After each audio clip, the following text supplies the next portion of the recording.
Welcome to a special edition of Grounded Spirits podcast, where we're looking at Taylor Swift's The Tortured Poets Department, the anthology. And this episode, we're specifically going to be looking at tracks 10, 11, and 12. So those are Who's Afraid of Little Old Me, I Can Fix Him, No Really I Can, and LOML, which usually stands for love of my life, but in her case, it's loss of my life.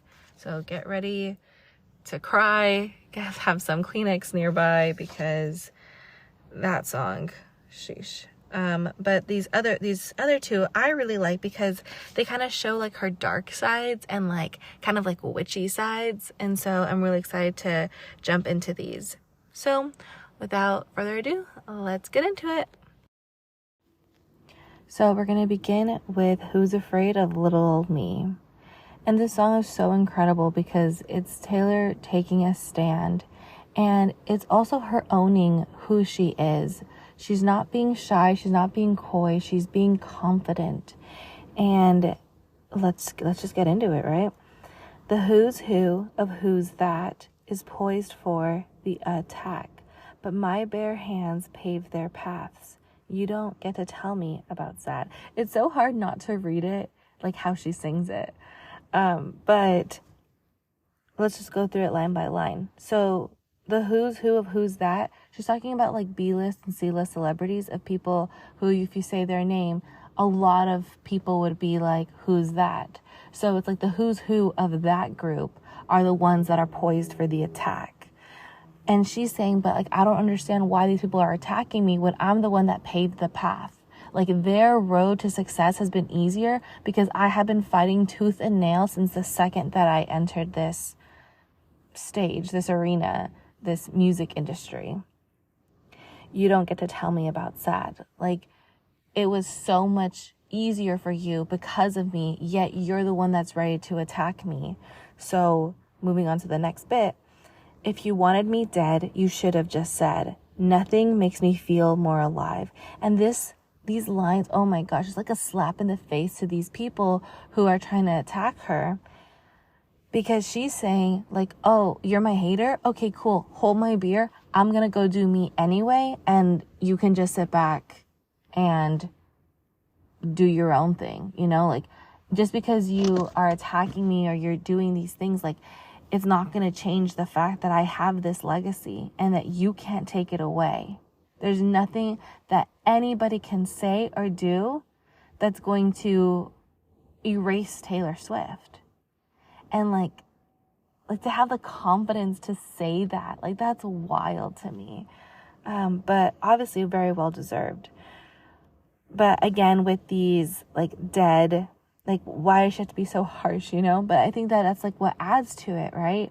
Throughout the entire album, we've seen this death motif reoccur. And then also, like, with attack, sad. And I love how she brings it up with, like, feel more alive. Because I think at the end of the day, we all just want to feel more alive. And so she's saying that, like, these haters are just her fuel to feel more alive. And like, how tantalizing is that? So I leap from the gallows and I levitate down your street. Like, ugh, it just sounds so, like, so witchy, but like so like ominous. That she's like, oh, okay, like you hate me? You think that I'm a witch? You think that I'm this evil person? Okay, bet. Let me, like, I love how she plays into it. Like when Kim called her a snake, she's like, oh, okay, chill. I'm going to use that now. And now for reputation, like it's all like with the snake motif. And I love that. I love that about Taylor, that she takes the words of her haters and lets them fuel her as she says it here, right? Okay, I got distracted. So I leap from the gallows and I levitate down your street, crash the party like a record scratch as I scream. Who's afraid of little old me? You should be. So again, with like scream, the record scratch, like you can just hear it. These words that are they evoke a certain kind of emotion that, like, she's not one to be messed with anymore. And I think that's why, like, throughout the entire album, she has all of this very dark imagery, but it's like, I feel like it's kind of like her, like, the Tortured Poets department is her letting us into her cocoon. That after this, she's going to turn into a butterfly. And what's so wild is that, especially after a super successful tour like the Eras tour, people might say, oh, well, isn't she already a butterfly? But I think that this is just the beginning, which is so crazy to say, because how many albums does she have? And like, now it's barely beginning. Like, that's crazy to think about, but I really believe it. I really believe that she's just starting to, like, really get into who she is. I spent the whole day today listening to her old stuff, like starting back with Taylor Swift, the album, her debut album, and it's so cool to see how her songwriting has evolved, but also her as a person, how she has evolved, and also her values and how she views love and what she wants out of love has evolved as well. So that has been I've really enjoyed seeing that growth. And especially now looking at the Tortured Poets department, that how do I say this? Little 19-year-old Taylor who Kanye interrupted would not have the audacity to release a song like this. So it's incredible to see how much she's grown since she was 19. As she should, she's 34 years old now. But still, the gall that this song has is incredible. The scandal was contained. The bullet had just grazed. At all cost, keep your good name. You don't get to tell me you feel bad. So we talked a little bit about Scandal in track 6, But Daddy, I Love Him, that she's saying, in that song, she says that Scandal brings the lovers closer and it gets rid of everybody else. And then she just has to go away for a bit, and then she's back and everybody accepts her.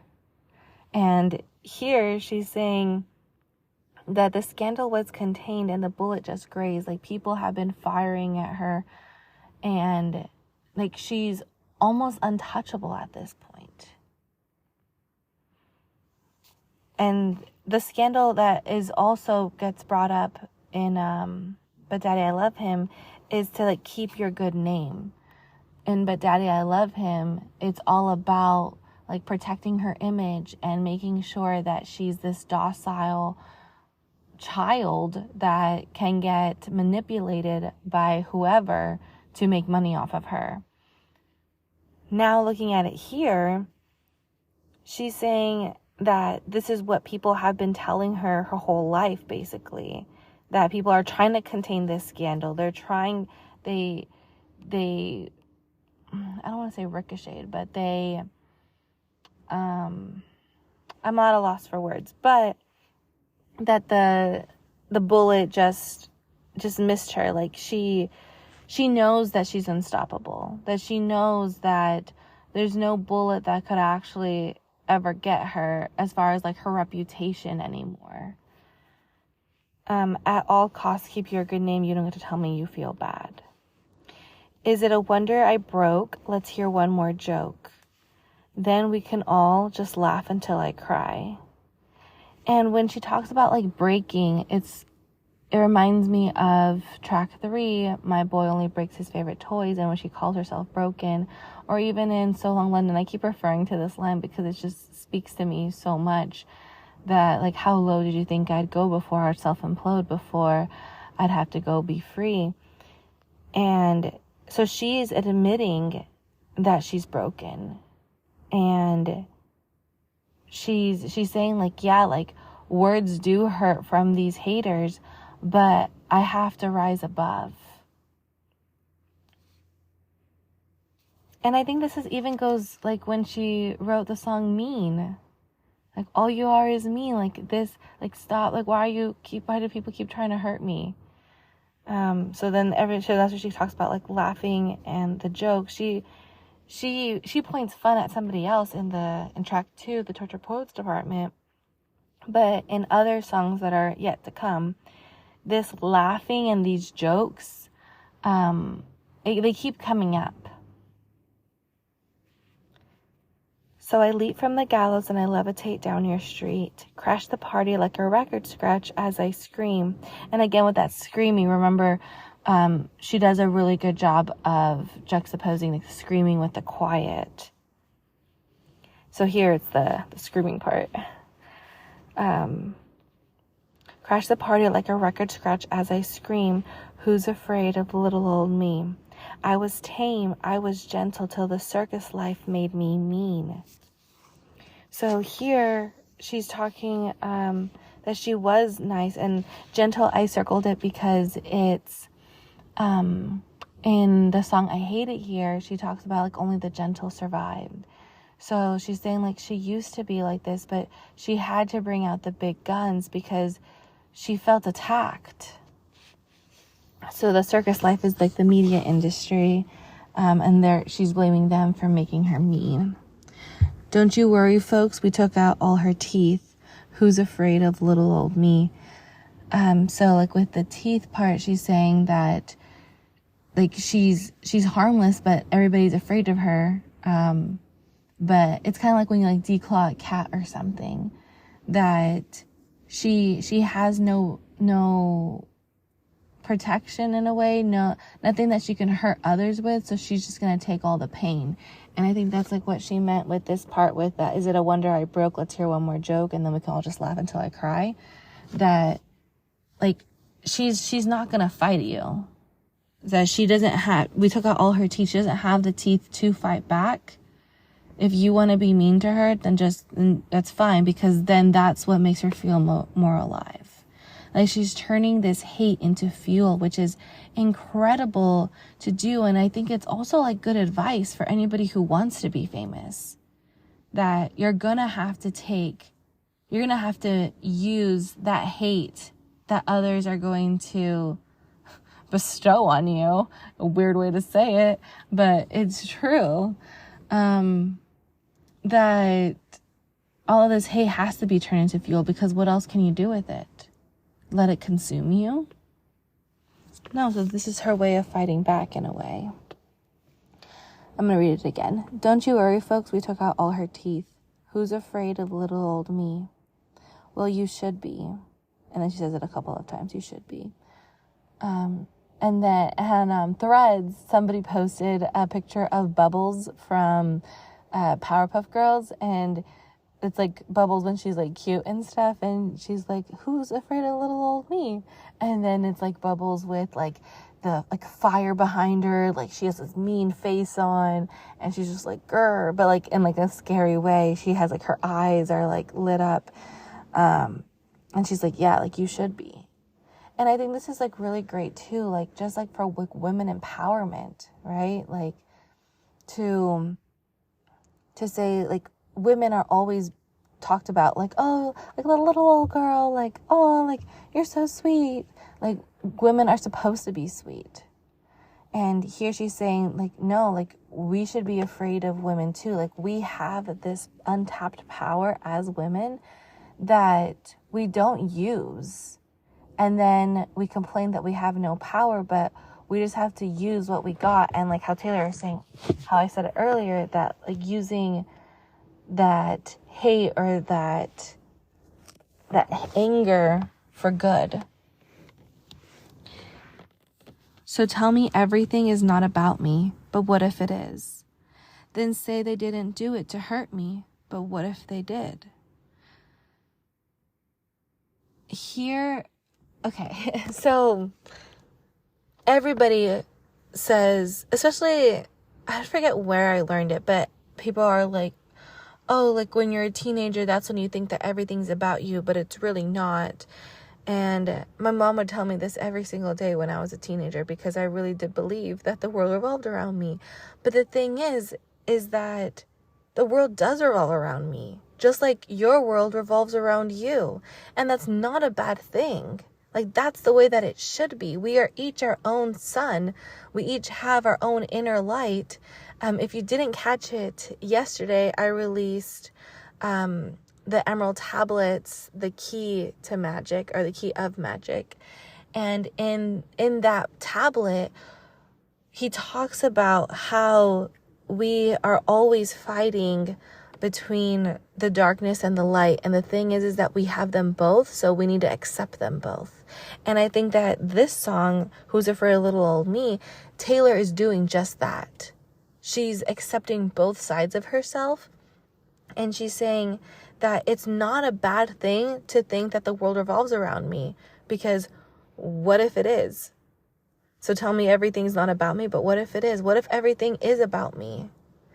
I saw someone post that the Met Gala was inspired by folklore.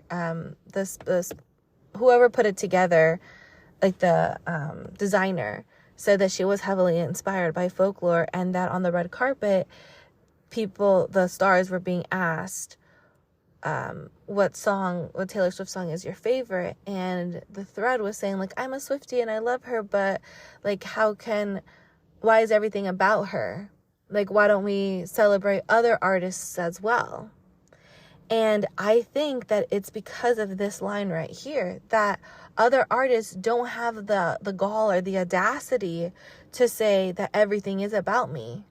Because, like, we're in society, we're constantly told that we're not special and we're not powerful as an individual, that we need to put the collective or like the community or others in front of us, because if you put yourself first, and that's selfish, and then that's bad, and then you have all the shame and guilt and stuff. But imagine if everybody put themselves first,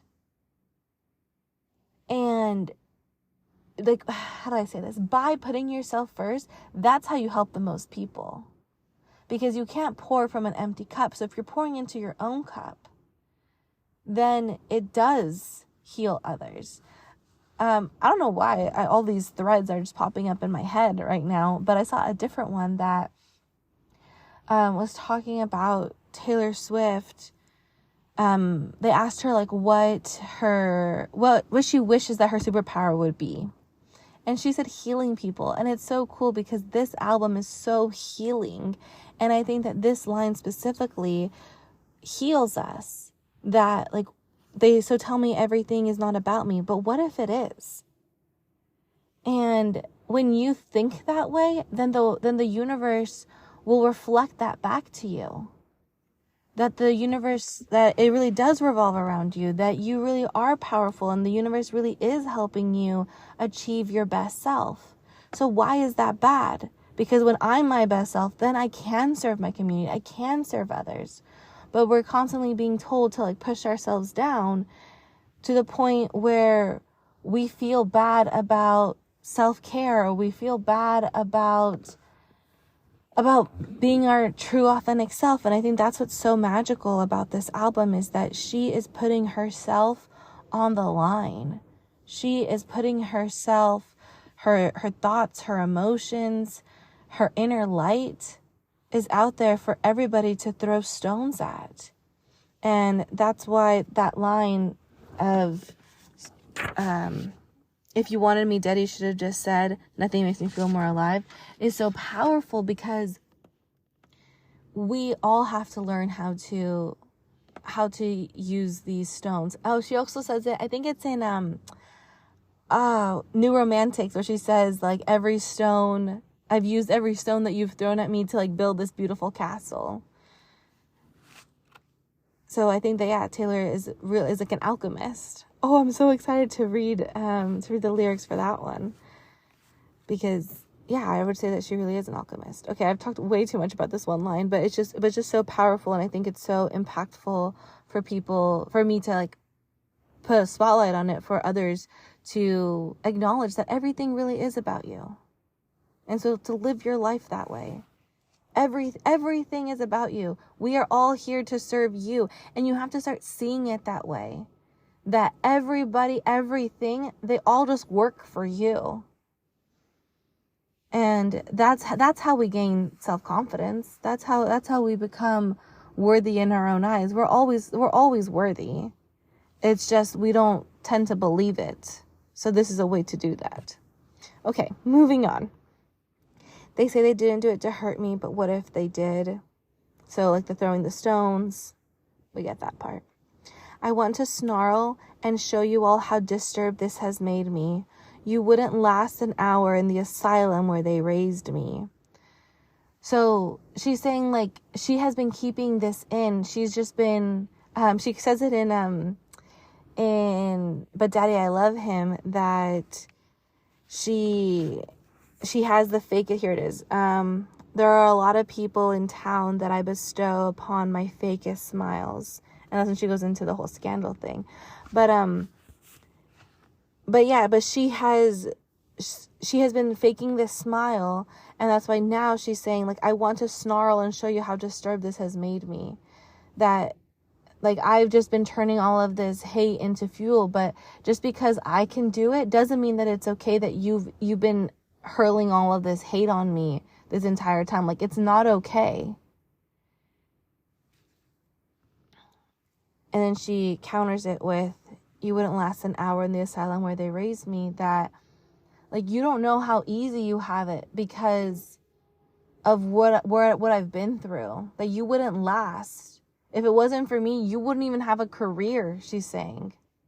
Because you wouldn't last an hour in the asylum where they raised me. And again, with this caging imagery, it's almost every single song, right? Where she's saying that she feels so caged. Asylum is like a mental institution where you're not allowed out. There's this famous study of these scientists who like self-admitted, and they said, oh, like, we're hearing voices, so like let us in, basically. And that they wouldn't let them out. Even when they told them, like, oh, like, it was just a joke, like, we're just researchers, they were like, no, like, you said you heard voices, like, how do we know that you aren't crazy? How do we know that you really are who you say you are? That's kind of funny. The who you are, who you say you are, that's what this song is about with Taylor. That she's finally at a point where she is who she says she is, where she can say these things that people wouldn't be able to say because she can actually back it up, because she actually is who she says she is. Drake has a similar lyric to that. I can't remember it exactly, but it's something like that. Like, it's crazy to say, like, to be who you are, who you say you are, something like that. Okay. So all you kids can sneak into my house with all the cobwebs. I talked about this a little earlier. Now I forget which song, but how I was telling you about, in my book, Monterey, how we each have our own, like, internal house. And here, it was in, is it Fresh Out the Slammer when she's saying that she goes into the house? Yeah, the house with the light. Yeah, so it's Fresh Out the Slammer. Here it is. Now, pretty baby, I'm running to the house where you still wait up and that porch light gleams. So that's when I was talking about it from my book, Monterey, that when I first started this spiritual journey, my house was filled with cobwebs. It was dilapidated. I did not say that correctly, but you know what I'm trying to say. That the internal house is so real, and so you really have to, like, channel that, I guess maybe is the appropriate term. That we become aware. There we go. To become aware of the internal house. Because your internal house is how then you represent yourself to the world. And so here she's saying, so all you kids can sneak into my house with all the cobwebs. So she's saying that people think that her house is full of cobwebs, her internal life. And it is true. People do think that, because in the media, everybody is always like, oh, like, she's just always, she's like the, like a cat lady, or she's always just chasing love, but everybody always just leaves her, that she has that all she ever writes is songs about guys, that she's always with different guys, she's dated everybody, like all of that kind of stuff. And she counters that with Shake It Off, right? But here she's saying that people still think that, and so she's calling them kids, that they think that they can sneak into her house with all the cobwebs, that they think that she's so sad that she has such a horrible internal house, when actually her internal house is marvelous. But this is what people think. So she's like, okay, fine, if that's what you want to think, then think. So all you kids can sneak into my house with all the cobwebs. I'm always drunk on my own tears. Isn't that what they all said? That this is what people think of her. That she's always drunk on her own tears because she's always crying. And that's what she brought it up earlier in this song. Is it a wonder that I broke? Let's hear one more joke and then we can all just laugh until I cry. That people just think that she's a big crybaby, which she could be. But that's not...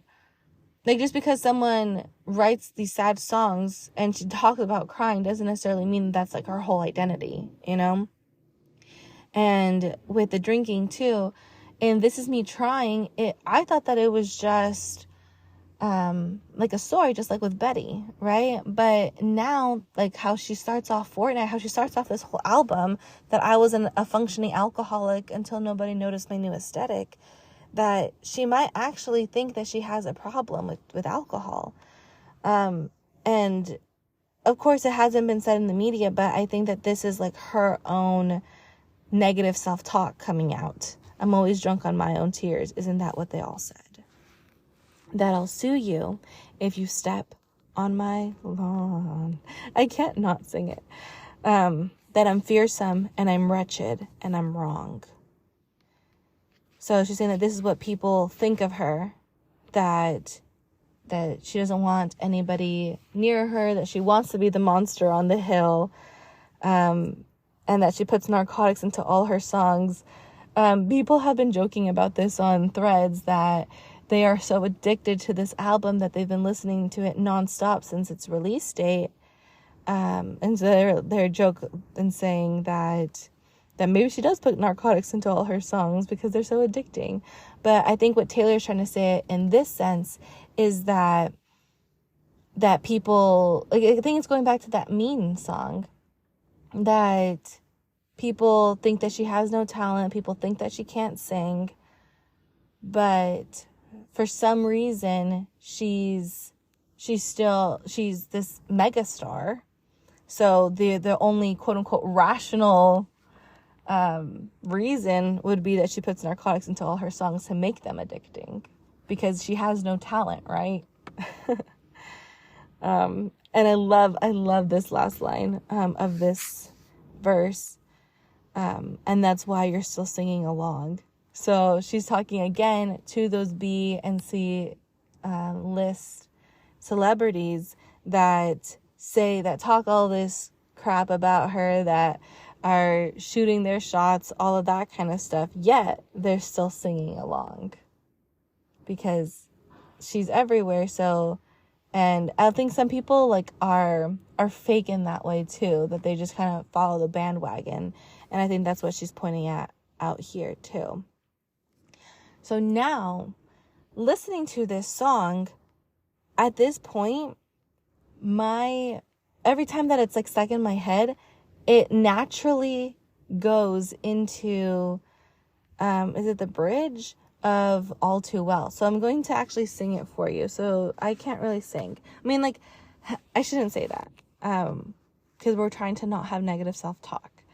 But I'm just going to try my best. Okay. Because it's like really cool the way that it goes into it. Okay.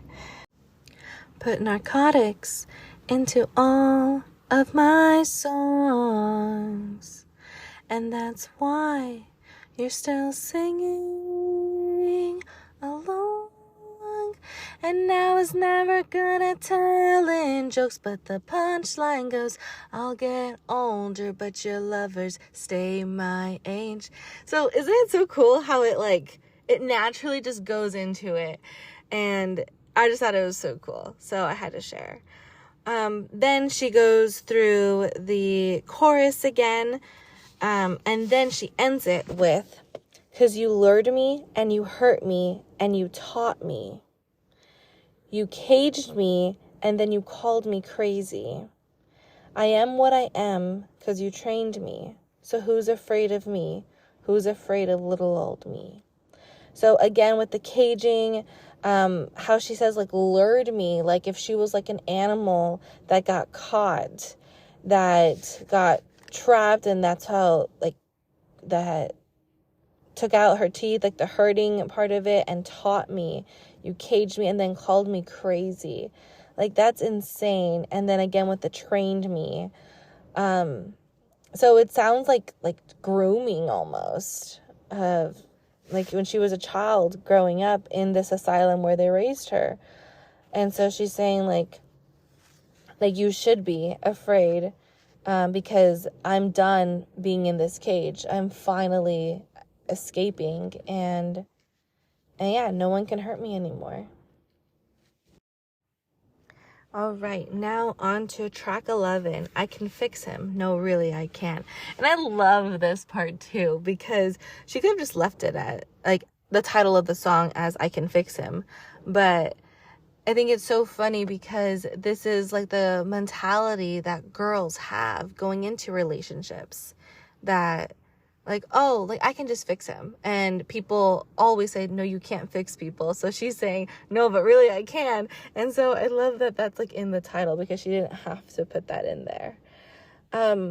This one, I would say that it's about Joe, because of, like, the smoke part. Like, she talks about, like, that he smokes a lot throughout the whole album, but then here she kind of like turned it on its head, like their relationship, because this time it's the guy who's the dangerous one, whereas in track 3 she calls herself the dangerous one. Let me pull up that quote again. She says, "There was danger in the heat of my touch," and in this song she's talking about the danger of him.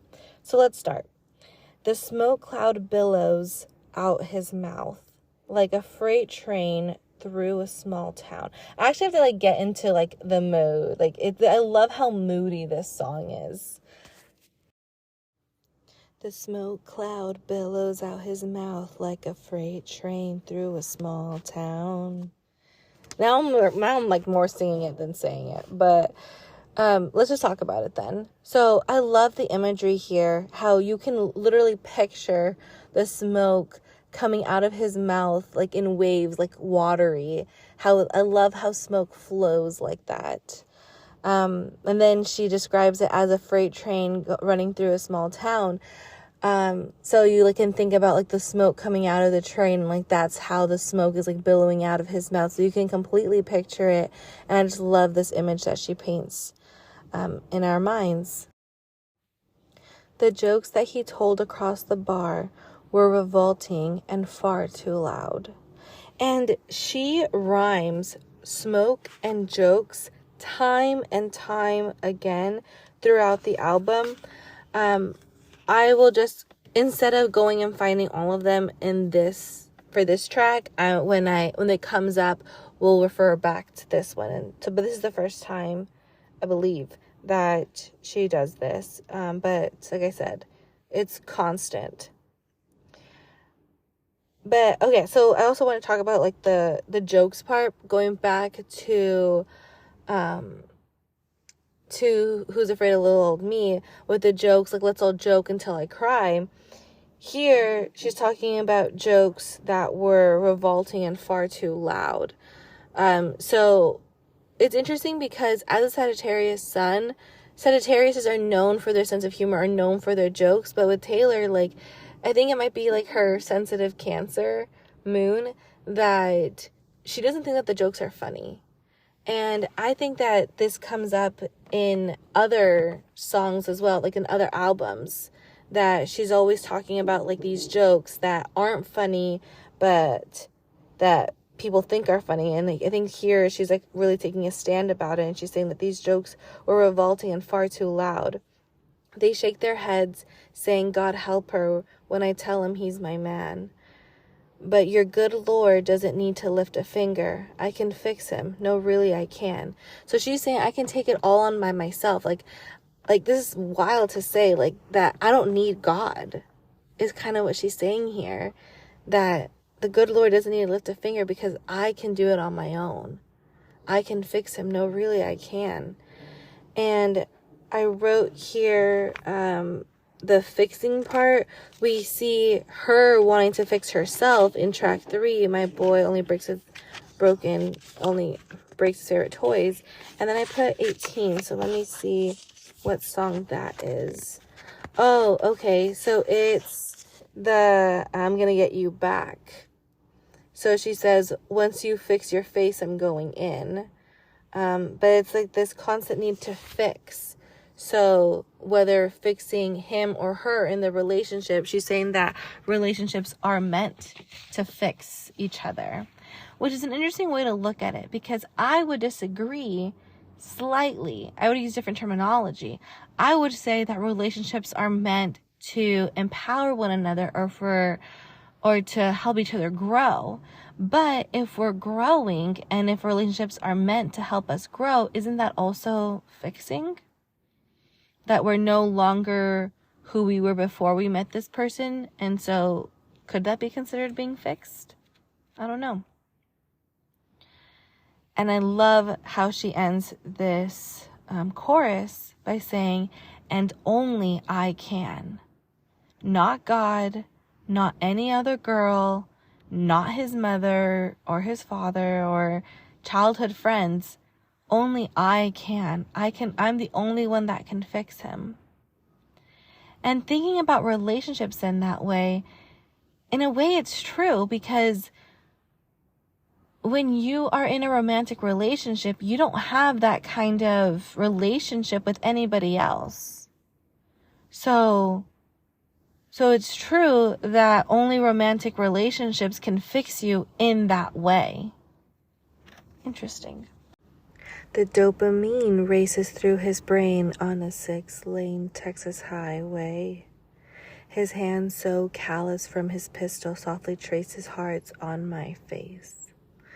So I thought it was interesting that she used the word Texas here, because in Texas, that's where she's running away from the shitstorm. That's when she moves to Florida in track 8. So is the shitstorm him? Is this the cheating husband? Does it have nothing to do with Joe or Matt or whoever else? It could just be part of the story. Maybe.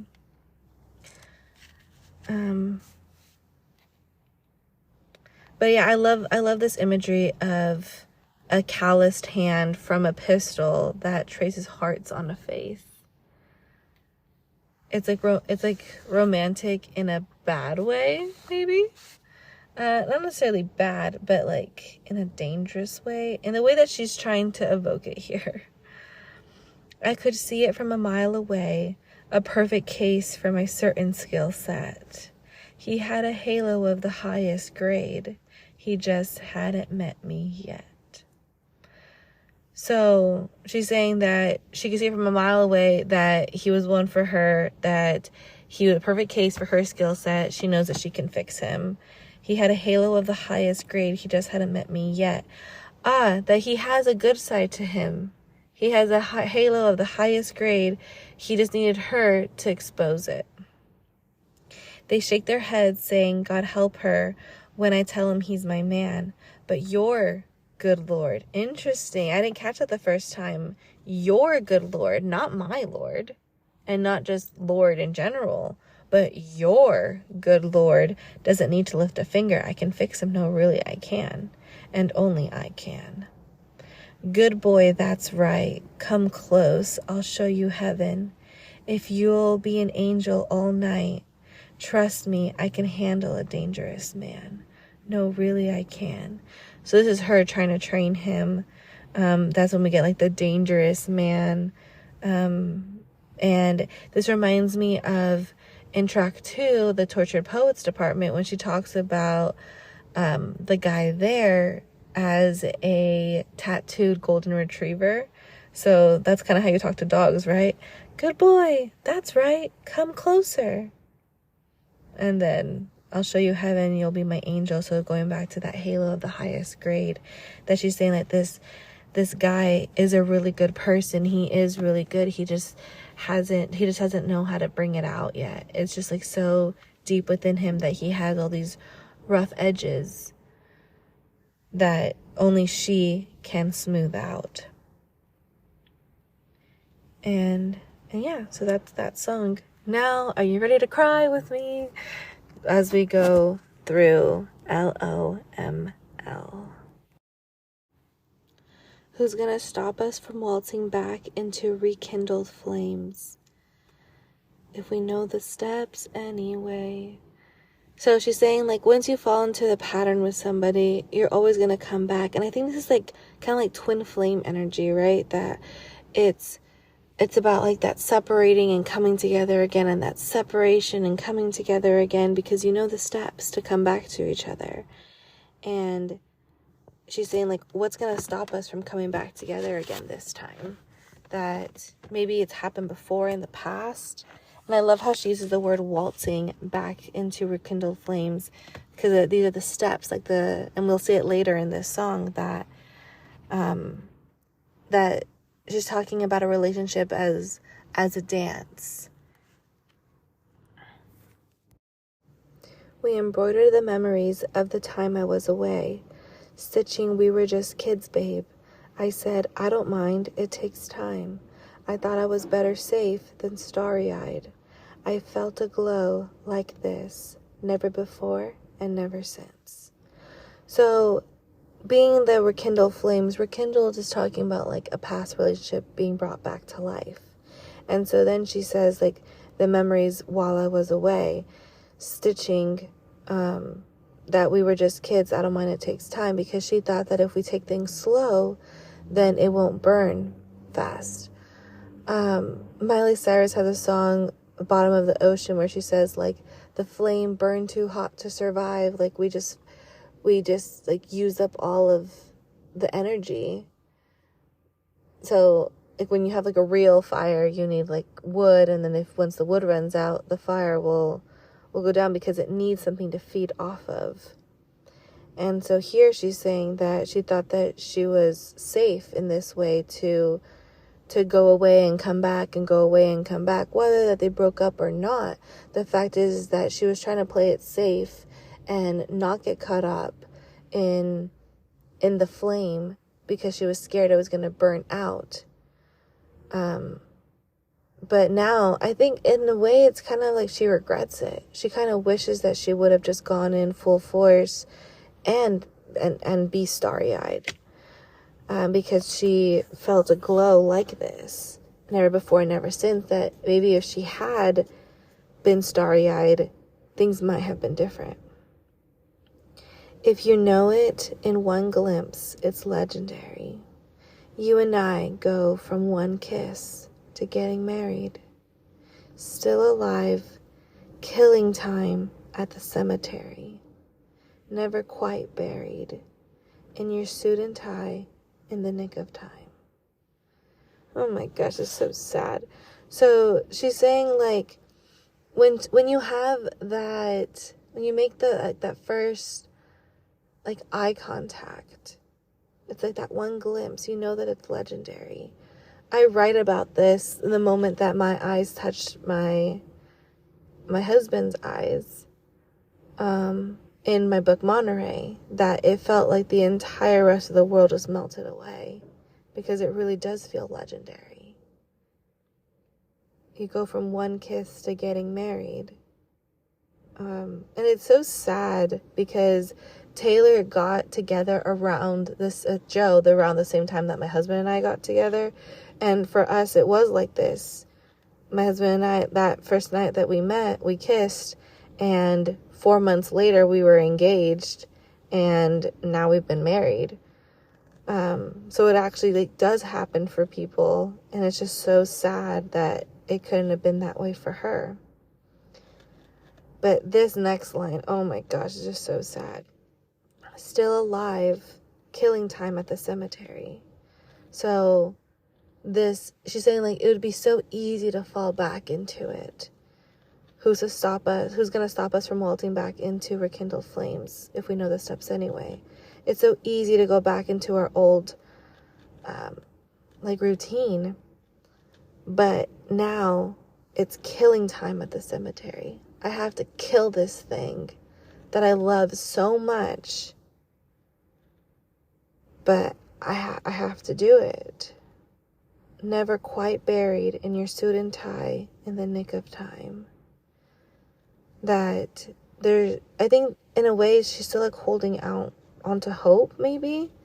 That it's not quite buried and it's still alive, but it is time to kill it. Suit and tie is talking about like something like a fanciness to it, like a formalness to it. In the nick of time.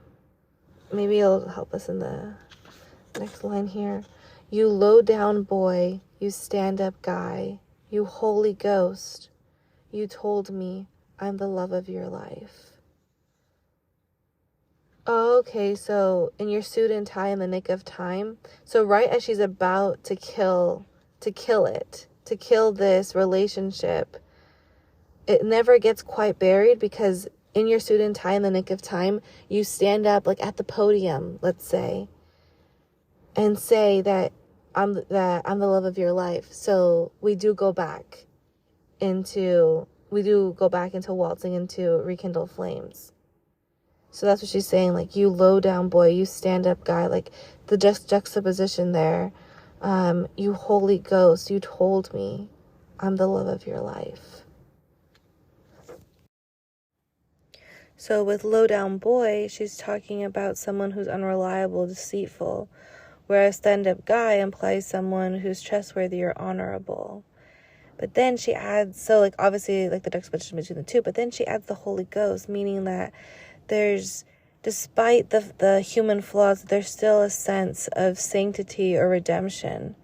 There's still something holy here that she wants to believe in, that she wants to trust in.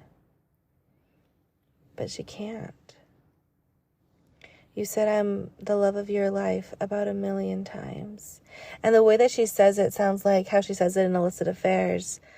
Like all the lies that like you told me 1,000,000 little times. Then we get into the good stuff. Talking about the difference between truth and fake. She's brought it up before in other songs, but here is where we really get it. It says, who's gonna tell me the truth when you blew in the winds of fate? When you blew in with the winds of fate and told me I reformed you. Sheesh. So the last song, I Can Fix Him, No Really I Can, here she's saying that he told her that she did fix him. Interesting. And then, who's going to tell me the truth when you blew in with the winds of fate? She's saying that we were star-crossed lovers in a way. Like, we did belong together, but that you blew in. You blew into my life for a reason. And I believed it, that this was the truth, but it was fake. It wasn't. Yes, we were meant to be together for this time being, but I thought we were meant to be together forever, and we're not. And I've been toying with this idea, and I have no proof because clearly I don't know Joe. I don't know any, like, I wouldn't be able to, like, actually be able to read his chart, like, to be able to, like, fine tune it. But I have a hunch that he is a Gemini rising. Just the way that she describes him in these songs sounds like a Gemini rising. And especially here, when you blew in with the winds of fate, like it's air sign energy. Right? And we know that he's a Taurus moon. We know that he's a Pisces sun. And I mean, it could be something else. It could be a Libra rising. But in other songs too, I kept coming back to him being a Gemini rising. When your impressionist paintings of heaven turned out to be fakes. Well, you took me to hell too, and all at once the ink bleeds. A con man sells a fool a get-love-quick scheme. But I felt a hole like this. Never before and ever since. So she's saying that everything's fake. That you said that I reformed you. You said I was the love of your life. I couldn't differentiate between truth and fakes because you blew in with the winds of fate. But your impressionist paintings of heaven, all the things that you told me about, that you painted like this heaven on earth for me, it all turned out to be fake. So you ended up taking me to hell, even though you had told me all the stories. I think it's in this song where she's saying, yeah, you shit talked me under the table, talking rings and talking cradles. Where you painted all these pictures for me, and then you didn't live up to it. It all turned out to be fake. So you took me to hell too, and all at once the ink bleeds. A con man sells a fool a get-love-quick scheme. So she's calling him a con man. She's saying that that's how fake you are. There's nothing real about you. You're just a con man that sold me, I'm the fool, a get-love-quick scheme because I just wanted somebody. And especially at this time, that's how she starts off. I believe it's Delicate, no? In Reputation, she's saying, like, you must really love me for me because my reputation's toast. Like, I have nothing, but you still love me. So she went in full force, but now she's saying that she was a fool to believe that because it was a get-love-quick scheme. It wasn't real. And now, instead of feeling a glow like she did in the first verse, now it's, I felt a hole like this, never before and ever since. That there's this hole inside of her because now she can't differentiate between falsehood and reality. If you know it in a glimpse, it's legendary. What we thought was for all time was momentary. Still alive, killing time at the cemetery. Never quite buried. You cinephile in black and white. All those plot twists and dynamite. Mr. Steal Your Girl, then make her cry. You said I'm the love of your life. Oh my gosh, I get chills. Okay, so here she's referring to him as a cinephile that wants things in black and white. So someone who's a cinephile is someone who loves film. So phile, like the loving of or like the attraction to. Cine is like cinema. And so that's why she's saying you cinephile in black and white. That like life isn't about black and white. Life is full of color. But you just want to stick with the fakeness. You just want to stick, like, movies aren't real, and that's what you want, and I can't have that. All those plot twists and dynamite, like you were just directing our love life as if it were a film. Mr. Steal Your Girl, then make her cry. You said I'm the love of your life. Like, how dare you put me through all of this? And that's why she says it in So Long London. I'm pissed that I gave you all of this youth for free. I gave you 6 years of my life. That she met him in her 20s. And now she's in her mid-30s. And all for what? All for a good movie? And she brings it back up. You said I was the love of your life, and now where are we? You should talked me under the table, talking rings and talking cradles. I wish I could unrecall how we almost had it all. Dancing phantoms on the terrace, are they secondhand embarrassed that I can't get out of bed because something counterfeit's dead? Like, you can feel the anger, you can feel the sadness. That she thinks that they were that close. They were so close, like she could taste it, she could feel it. She thought, like, she wrote a whole album, Lover, you know, like this is really it. Like, it's finally here. I've been waiting for this moment my whole entire life. And now it's gone. It was all just fake. I wish I could unrecall how we almost had it all. And then, yeah, this part, oh my gosh, the dancing phantom. So again, with like the ghost imagery. Dancing, and then the dancing too. Dancing phantoms on the terrace, are the secondhand embarrassed? Because it's like this thing is dead. Like, are they so embarrassed that because they knew that this was all fake, something counterfeit's dead. They knew this was all fake, and so are they embarrassed for me? Because I can't get out of bed. I can't, like, something that was fake completely has shattered my life, has shattered my heart. Imagine if it was real, you know? It was legendary, it was momentary, it was unnecessary. Should have let it stay buried. So yeah, that's what she's saying at the beginning. Who's gonna stop us from coming back together again? So I think that they have had this like push and pull, that they were like, okay, like we're done this time, but then they would always come back together. And so here she's saying, like, you should have let it stay buried. Like, how dare you say that I'm the love of your life? If, like, all of these times that we got back together, if you weren't sure, if you didn't actually believe it. Oh, what a valiant roar. What a bland goodbye. The coward claimed he was a lion. I'm combing through the braids of lies. And these are the lies that he told. I'll never leave. Never mind. Our field of dreams engulfed in fire. Your arsons match your somber eyes. And I still see it until I die. You're the loss of my life. Jeez. Oh my gosh. Like the emotion, like even just reading them, like the words just carry so much emotion. So yeah, like the valiant roar. So she's talking about the lion from the Wizard of Oz.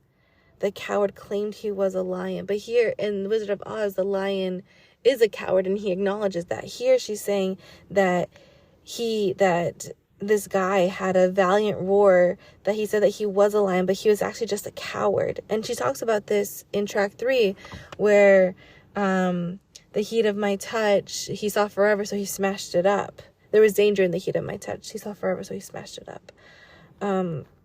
So now she's like combing through all the braids of lies. And I think that that's what we tend to do. We tend to go over every little thing that they said or that they did to try to make sense of it. Like how did I not pick up on that this was a lie? How could I have trusted him so much? How could I have loved him so much when he was just a coward?